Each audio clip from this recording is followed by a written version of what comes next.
Hello everyone and welcome back to Nate the Hoof Guy. Today's video, it's the highly requested follow-up from our cow from the Cow's Hoof Blows Tons of Bubbles video from a few weeks back. And as an added bonus, we're going to bring back the cow from the original Cow's Hoof Blows Bubbles video from over a year ago and see how she's doing as well. So let's get started.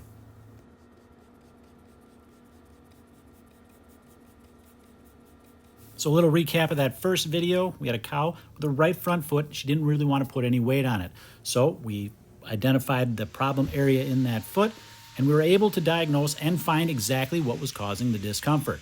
So we went to work on that and started to pare away the loose horn from that. There's actually 2 sites there of disturbance, one down below and one up above. We were able to treat both of those, gave her a nice salicylic acid wrap and a rubber block, and then we sent her on her way. Now we're back exactly 3 weeks later to see how it's healed. As I mentioned earlier, there was 2 areas of disturbance, one down here and then one up here, both of which seem to have healed up nicely, but we won't know until we clean this area up just a little bit more.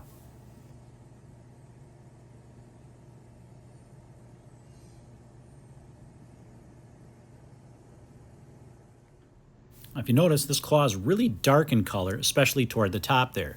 That's simply staining. Because that top area of the claw isn't making ground contact, there's no wear there. That's why that color is so much more intense. If you look down toward the bottom of the hoof, toward the toe area, you can see that's a little bit lighter. That toe makes a little bit more ground contact, so that area wears away a little bit more. That's why it's not as intense. Nothing wrong with that. It's just simply staining. Now, if we look at that first area of disturbance, it looks like we've got that to heal pretty nicely.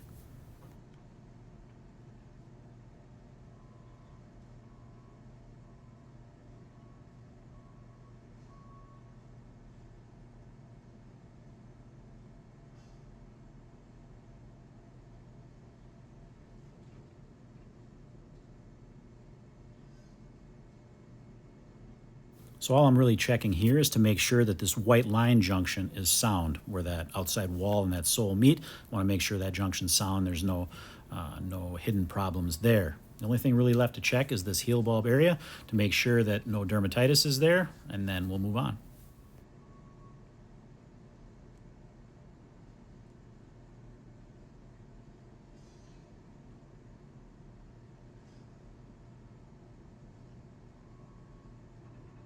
If you notice on a lot of my trims, I don't lower that sole all the way to one plane. I'll work out the area where the disturbance is, but I won't remove or lower the entire heel area during that first trim. And the reason I do that is for right now. You can see, now that we've got that lesion area cleared up, that sole has already got a head start. There's already a fair amount of good heel depth there. As this starts to grow out, that area to fill in is only going to be where that disturbance is. So when this block does come off here in a little bit, we're going to be able to have a decent amount of heel depth, which is going to make for a better foot angle on that cow coming out of the gate.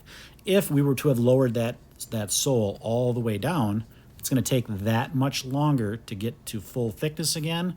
And if that block does come off early, or when we do remove it, that angle is not going to necessarily be in its optimum state. So that's why I always try to leave as much heel as possible on cows really all the time, because that's what's going to give me the better foot angle. That's the best way to redistribute weight inside the foot, is through foot angle, and so that's why I do that. Get a good look here. That lower spot healed in beautifully, nice and firm horn there, sliding up above. Looks good as well. The only thing is right at the very top, looks like there might still be a little tiny bit of dermatitis there. So I'm going to wrap that up just to be safe. But overall, this looks really, really good. She's come a long way in just 3 weeks. Don't go anywhere. We're not done yet. We've got 979 coming back in the chute. She is the cow from the original Cow's Hoof Blows Bubbles video from over a year ago. We'll see how she's doing as well right after this.